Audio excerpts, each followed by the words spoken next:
José María Berrinza, este es un hombre importante que está en los periódicos, está en los libros, está en la historia, está en activo. Qué maravillosos artículos escribe usted, don José María, me encanta leerle siempre. Ya sabe usted que cuando se llega a mi edad, como llamaba Juan XXIII, la edad plenaria, pues es cuando se ven las cosas en perspectiva. Yo no es que haga artículos mejores que otros, los hay muy buenos articulistas en España, lo que pasa es que creo que introduzco en los artículos elementos inusuales. Por ejemplo, la meditación sobre temas generales, sobre la vida, sobre el tiempo, sobre la muerte, sobre la vocación, sobre la profesión, y eso es lo que enriquece y cambia un poco el tipo de los artículos, que son muchas veces demasiado desnudos, demasiado dogmáticos, demasiado unilaterales. A mí me gusta tener perspectiva.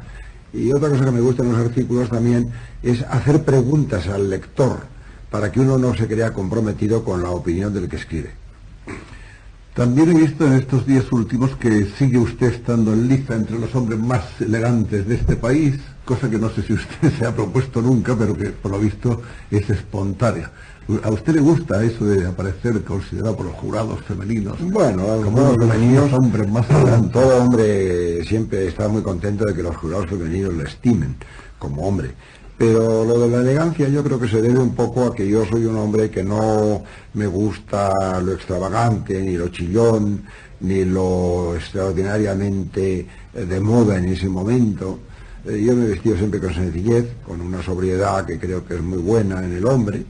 Y creo que además el hombre debe buscar siempre la ropa que le vaya bien a su cuerpo, sea la que sea, pero la que le vaya bien. Y he dicho siempre que la elegancia de un campesino español de Andalucía o del norte de España pues puede ser tan buena como la de un duque yendo con su atuendo de trabajo, porque no tiene nada que ver la elegancia con el lujo, ni con la riqueza, ni con la selección de los elementos de indumentaria.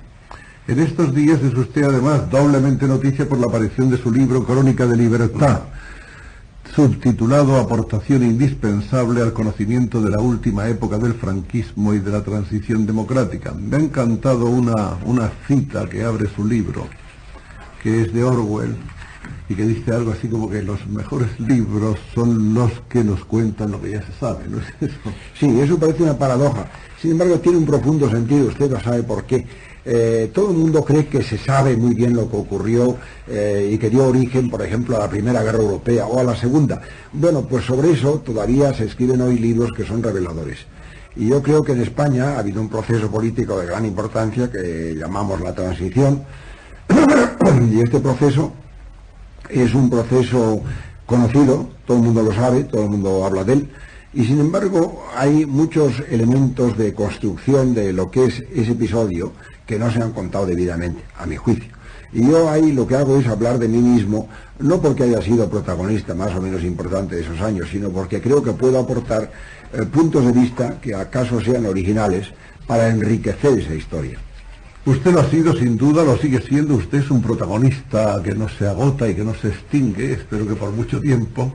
Y en fin, y le hemos visto todos más protagonista incluso de lo que es, y en algunos momentos, como usted recordará, cuando la elección o la designación de la famosa terna en la que Adolfo Suárez fue elevado al poder, usted era uno de los nombres que estaban en la mente de todos los españoles.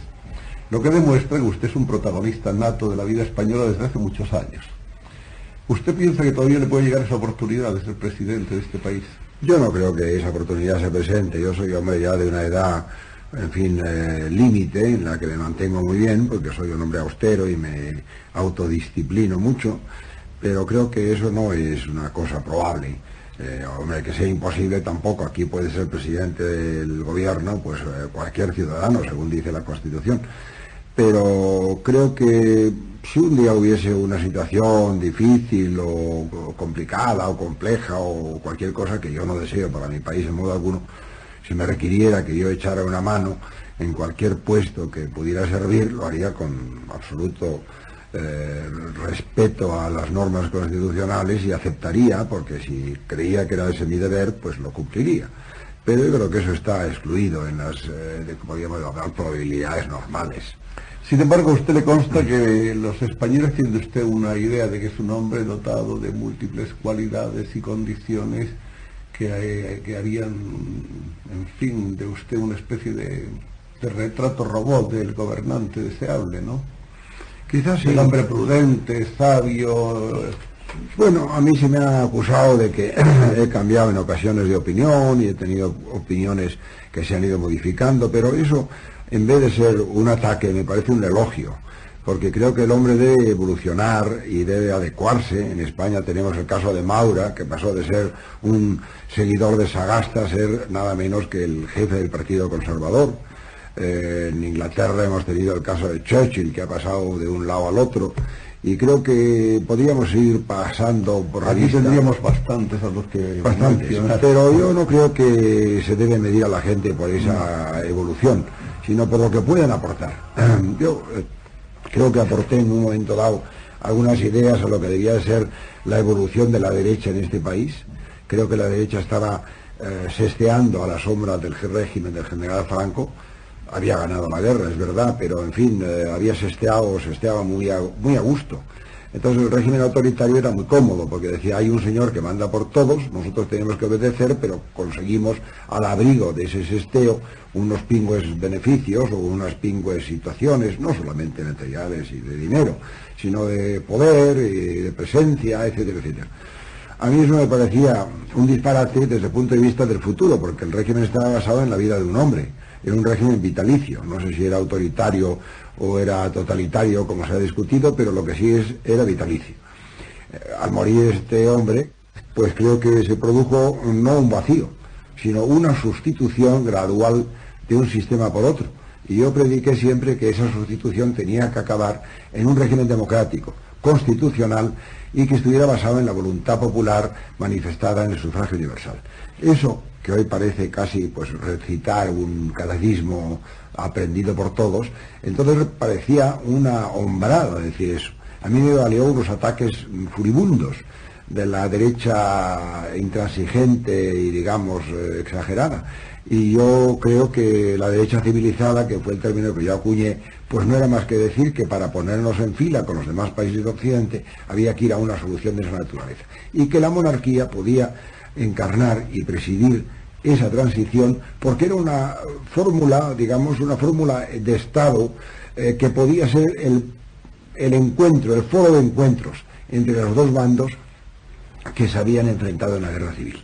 Y yo creí siempre que sin hacer una reconciliación previa de los españoles, pero de verdad, no se podía llegar a un régimen democrático de convivencia. Y eso lo ha demostrado la práctica. ¿Qué grado de confianza tuvo usted con el general Franco, don José María? Pues mire usted, yo al general Franco no lo conocía cuando empezó la guerra civil, sabía quién era, como todos los españoles, el general más joven del ejército, uno de los más brillantes oficiales de África, un hombre de honor, un hombre de honestidad, a quien nadie discutía su patriotismo, etc. Lo conocí después, poco a poco, y concretamente lo conocí más de cerca cuando fui director general de Industria y llevé adelante unas ideas para reconstruir aquella enorme desolación que eran los campos y las ciudades de España, y sobre todo las industrias destruidas en gran parte por la guerra. Bueno, no sé si de aquello él sacó la impresión de que yo tenía pues algunas ideas y algunas cualidades para llevar adelante una gestión económica, y un día me llamó para decirme que me pedía que fuera a la Argentina, yo no era funcionario de la carrera diplomática, para resolver allí unos problemas urgentísimos de carencias alimentarias que teníamos, etc. Estuve 4 años, obtuve unos créditos extraordinarios en condiciones óptimas, y a la vuelta me retiré otra vez a mis asuntos privados porque tenía que rehacer un poco mi modesto capital, porque después de la guerra yo era el hijo único de mi madre y tenía que ayudarle a poner en orden algunas cosas. Pero el año 54 me volvió a llamar para decirme: quiero que vaya usted a Estados Unidos porque hemos hecho unos acuerdos sobre las bases y la contrapartida de esos acuerdos quiero que sea beneficiosa para la economía española, lo cual pareció un programa razonable. Yo estuve en los Estados Unidos 6 años para hacer esa misión concreta. Y luego me dijo, pues ahora quiero que pase usted a París para abrir el camino a un entendimiento con De Gaulle, que estaba muy distanciado por razones procedentes de la Segunda Guerra Mundial. O sea, fuiste embajador 3 veces. 3 veces, y 15 años. Y entonces en esos años me ha preguntado usted qué relaciones tuvo. Sí. Pues yo venía, cuando era embajador, a despachar con el general Franco, que era jefe del Estado, pues que diremos, pues cada 2 meses, una cosa así, venía en avión a darle cuenta de las cosas más urgentes, más importantes, cuando había un asunto importante. Y le visité, pues en esos 16 años le visitaría probablemente 20 o 30 veces. Y debo decir que me escuchaba con enorme interés siempre. Hablaba durante horas. Y tenía una curiosidad política extraordinaria por saber cómo era el problema de la Argentina, cómo era el problema de Estados Unidos, cómo era el problema de Francia. En esas conversaciones la verdad es que siempre me escuchó, me dejó hablar con entera libertad, y después, cuando yo dimití de mi cargo, antes de dimitir de mi cargo en París, fui a verle un día y le dije: si usted me permite, me gustaría, Excelencia, tener el gusto de exponerle las ideas que yo tengo sobre cómo puede España entrar en Europa, y sobre todo cómo no puede entrar en Europa. Y le expliqué estas cosas elementales de que sin tener un régimen democrático no se podía intentar de verdad la apertura de las puertas que había en Europa. Y me escuchó en gran silencio. Yo incluso llegué a decirle que me parecía que él, con su gran autoridad, aunque sabíamos que tenía un pasado que había sido no democrático en aquellos primeros 20 años o 30 años, pues tenía una autoridad indiscutible para poder decir al pueblo español: ha llegado la hora de la madurez y voy a empezar a abrir el régimen para acabar en un sistema democrático. Y nadie le hubiese dicho nada. Me escuchó con un gran respeto, que me fue muy grato, y me dijo al final: mire usted, fulano, todo lo que ha dicho usted es exacto y correcto, pero no sirve para España, porque el español es todavía un hombre que no está maduro para ejercer la libertad y la democracia. De modo que ese programa que usted presenta es correcto en un país, digamos, imaginario, pero no es real ni puede hacerse en España, porque la sociedad española no está madura para ejercer la libertad. Hay infinidad de productos elaborados por Pastas Gallo. Maravilla, cuscús, estrellas, piñones, alpiste, letras, anillas, mariscos, caracoles, pistón perla, pistón mediano, pistón rallado, tiburón de varios tamaños, apio, macarrón rallado, twist, plumas, radiadores, fideos perla, cintas, lazos, canelones, espaguetis, tallarines, sémolas, harinas, pan rallado. También las especialidades Águila, con pasta al huevo, pasta a las espinacas, pasta al tomate, pasta al gluten y pasta a la leche. Y las pastas Paisán y las pastas Gallo Chef, con sus salsas preparadas.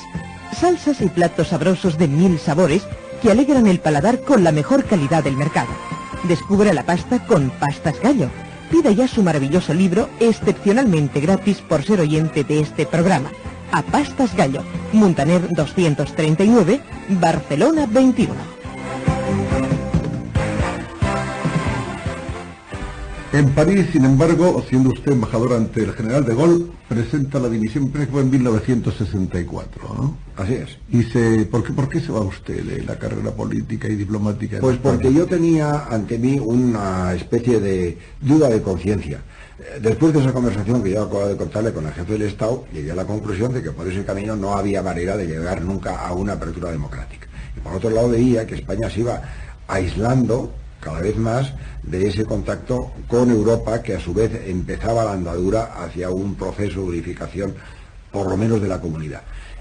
Y entonces le escribí una carta al ministro, que era muy amigo mío de Castilla, diciéndole: yo en conciencia no puedo seguir siendo embajador de un sistema que es antagónico con lo que yo creo que es útil para el futuro de España.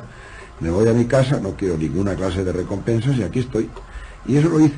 Castilla no se enfadó conmigo porque era un gran amigo, era muy noble y muy buena persona. Ustedes fueron grandes amigos. Éramos grandes amigos, éramos de Bilbao. Ustedes aparecieron además casi como un tándem en el Instituto de Estudios Políticos, que siempre se hablaban de las cosas de Ariza y de Castilla. Sí, es verdad, porque éramos un poco... Hicieron algún libro juntos, un libro recordar, sí. Pero quiero decirle que era un tándem un poco originado en el paisanaje. Éramos de Bilbao, él me llevaba unos años de edad, y además estudiábamos paralelamente las cosas. Yo fui por un camino, él por otro, y nos respetábamos y nos queríamos mucho.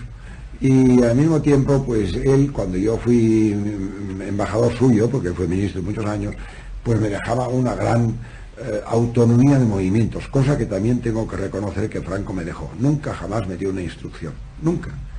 De modo que eso quería decir que me confiaba con entera responsabilidad un cargo, porque sabía que lo iba a ejercer con absoluta corrección y como yo entendía que había que hacerlo. Bien, una vez que usted ha dimitido y se ha apartado, ¿su relación con Franco cesa?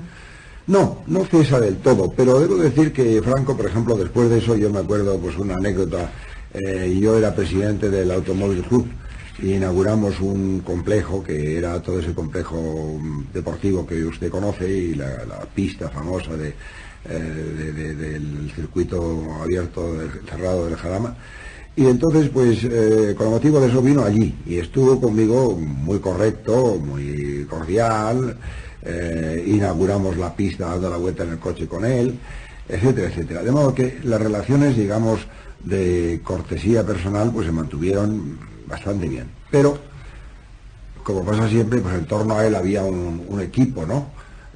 Luego se llamaron fontaneros muchos años más tarde, lo que está alrededor del poder, pero yo no les llamo nada, era el equipo de él, los hombres que tenía a su alrededor. Y de esos hombres había algunos que consideraban que mi salida o mi alejamiento o mi dimisión pues era un acto grave de indisciplina, porque se consideraba que era un mando, no un poder lo que existía en España.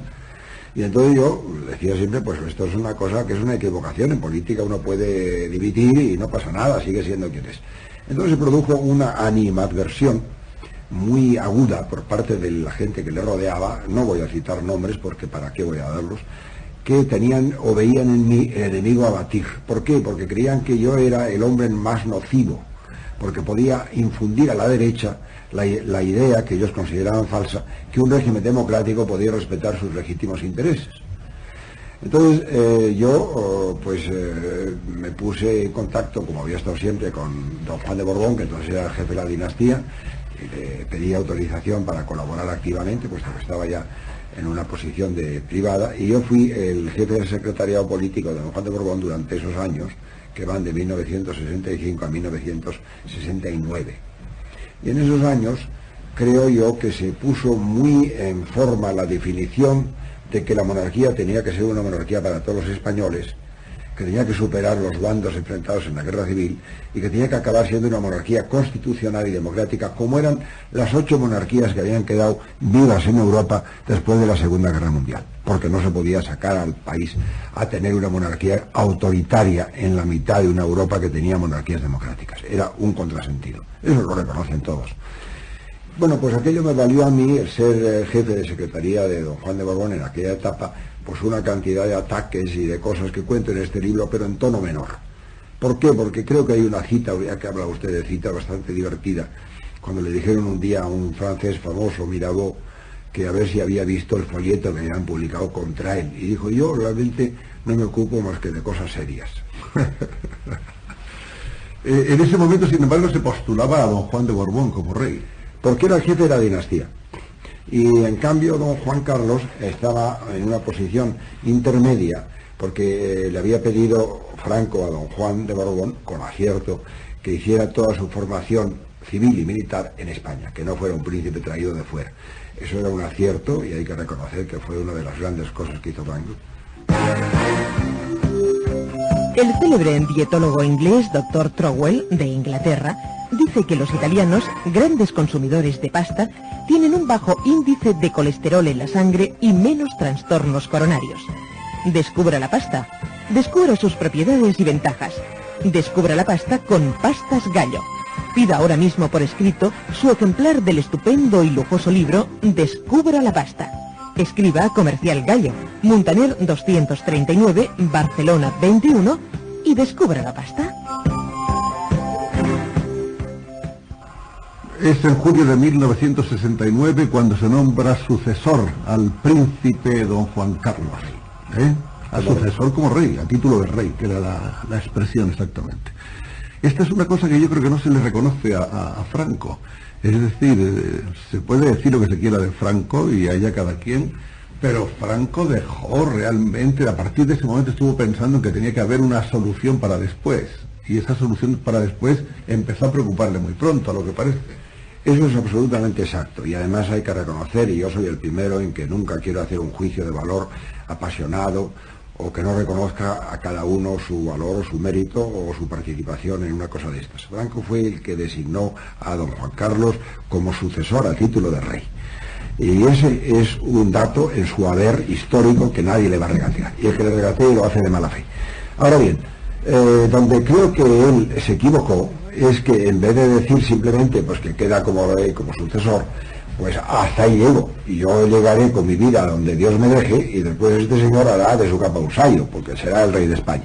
Pero él quiso, y yo creo que me atrevo a decir que los que le rodeaban quisieron más que él, asegurar la continuidad del sistema y de la filosofía del sistema. Es decir, rey sí, pero tendrás que cargar con todo lo que significa dentro de la monarquía el tener un sistema autoritario, un sistema de sufragio censitario, nunca un sufragio universal, nunca unos partidos políticos, nunca una libertad sindical, etcétera, etcétera. Y por consiguiente la monarquía será una monarquía autoritaria, orgánica, que no tendrá su base en el sufragio popular. Ese fue, creo yo, el gran error de la última parte del franquismo, que la monarquía debía haberla dejado sin ataduras de esa naturaleza. Bueno, yo creo que la posición de don Juan Carlos, desde el momento mismo en que fue nombrado sucesor a título de rey, ocurrieron dos cosas. Una de la que no se ha hecho bastante mención. Don Juan, en el momento de conocer esa noticia, esa designación, redactó un documento muy poco conocido en el que decía la palabra clave, mejor dicho, la frase clave. Decía: yo nunca levantaré una bandera contra mi hijo. Bueno, eso en castellano, en fin, de la calle, el hombre comprende que si un señor no levanta bandera contra su hijo, es decir, que ha reconocido de hecho que esa es la solución, y no había que pedirle más en aquel momento. Lo que pasa es que entonces don Juan Carlos tuvo que hacer una operación muy delicada, muy inteligente y muy patriótica, que es no romper el contacto con todo lo que había despertado de esperanza y de posibilidades su padre con una monarquía democrática como imagen, y al mismo tiempo mantenerse en la posición legal del sucesor a título de rey. Era una jugada dificilísima, y yo creo que cualquiera que comprenda lo que hizo don Juan Carlos desde el año 69 hasta el año 75 tiene que quitarse el sombrero ante el talento, la prudencia y la discreción con que operó. Pero hay que decir también una cosa, que ni por un momento tuvo la duda de a dónde había que llevar la monarquía, ni por un momento. No podía manifestarlo. Y voy a contarle a usted una anécdota que he oído y que me parece que es muy interesante. Me dicen que en cierta ocasión el propio príncipe de España le preguntó al general Franco si después de haber visitado, como había visitado por orden de él, con muy buen sentido, los órganos oficiales, el Tribunal Supremo, en fin, el Consejo de Estado y todas las, podríamos llamar, piezas del armazón del Estado, no convenía también visitar los órganos del movimiento nacional, que eran el Consejo Nacional, la Secretaría General, etcétera, por completar la información, pero que no quería hacer nada hasta tener su visto bueno. Me dicen, no sé si es cierto, que Franco calló un rato, muy a la gallega, y mientras dibujaba con un lápiz sobre un papel, una cosa así para disimular, dijo: cuando usted ocupe el trono, tendrá que gobernar de la manera que le aconsejen las circunstancias. Luego realmente Franco... Conociéndole a Franco, creo que si esa frase es cierta, pues sí, era un hombre que era lo suficientemente inteligente, y lo era mucho, para saber que era imposible perpetuar su régimen, lo que era accesorio después del régimen, porque eso era lo accesorio. Y yo creo que don Juan Carlos, por ejemplo, cuando subió al trono, pues desde el primer momento tuvo claro que la andadura había que hacerla hasta el final, hasta la democracia plenaria. Yo cuento en este libro algunas cosas de las que en aquel momento se definieron desde el primer día.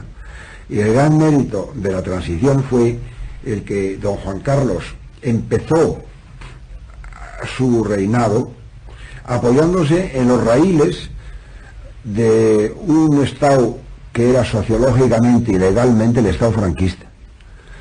Y en ese momento, hasta que llegó la Constitución, en el año 78, él tuvo que encarnar toda la soberanía del Estado que reposaba sobre él, y desde allí presenciar la ejecución del desmontaje de las instituciones y la sustitución por otro. Es decir, que era como pasar un río con la mitad del puente que estaba hecho y la otra mitad que estaba sin hacer.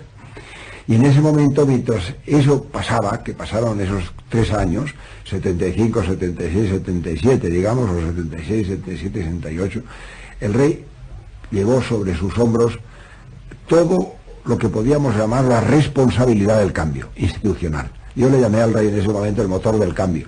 Y fue una frase que hizo fortuna, algunos dijeron que era exagerada, yo no creo que fuera exagerada. Sin esa participación personal del rey, no hubiera sido posible la operación de la transición. Que además estuvo en silencio cuando se estaba discutiendo, en fin, el texto constitucional, donde además se le limitaban sus poderes y sus funciones. Pero yo he dicho siempre que esa limitación era una limitación que efectivamente existía, pero que él se dejó recortar esos poderes, primero para respetarlos, que lo ha hecho siempre, con un rigor absoluto, y segundo, porque sabía que tenía que cumplir una función más importante, que no era el poder político, era el poder social de su imagen y de su personalidad en la comunidad española. En el primer gobierno de la monarquía ejerce el Ministerio de Asuntos Exteriores, y ese es un momento que me parece especialmente importante. Es el primer gobierno de la monarquía restaurada, y ahí está usted estableciendo contacto con todos los países del mundo, y fundamentalmente con los países de la comunidad iberoamericana, a los que lleva usted el mensaje de esta nueva experiencia política que en cierto modo conecta con el pasado. Sí, yo me apresuré a llevar a los países de la comunidad y a los países limítrofes como Portugal y como Marruecos, y al mismo tiempo a la Iglesia, porque visité al Papa en Roma, y luego a los Estados Unidos, el mensaje urgente de que la monarquía empezaba una andadura con un camino y un rumbo definido. Es decir, que iba a la democracia plenaria, no a una democracia autoritaria o una democracia puramente formal. Y eso me pareció importantísimo para que la gente tuviera la confianza suficiente de que iba a desembocar en eso el proceso de la restauración, de la instauración monárquica. Yo llevé ese mensaje, me llamaron vendedor de esperanzas, que no es un mal mote. Me dijeron que yo iba vendiendo una mercancía que no existía y que yo me había inventado, lo cual puede que fuera verdad, pero no del todo, porque había un invento que había anidado en la cabeza del rey, que era donde tenía que estar. Y recuerdo que una de las veces, cuando fui llevando ese mensaje, que en unos sitios despertaba aceptación y en otros sitios suspicacia, en otros sitios reticencia, y en un sitio donde hubo más reticencia me parece que fue en un país del Benelux, donde me dijeron que realmente tenían sus dudas de que ese proceso fuera viable y que tuviera credibilidad. Y entonces me invitaron a tomar parte en un coloquio con todos los elementos que en las cámaras eran los elementos de las comisiones de exteriores. Y yo fui interrogado por senadores y diputados, y al término el ministro de Asuntos Exteriores que me acompañaba, que era socialista, un hombre muy inteligente, le dijo: a mí me tiene usted convencido, a estos señores no tanto. Y le voy a decir la objeción que presentan. Pues mire usted, dicen que usted les dice todo esto y que no tiene más que la palabra de usted para garantizar que sea verdad. Y dije: pues si hace falta una garantía colateral, ofreceré la palabra del rey. Y ahí se terminó el disco.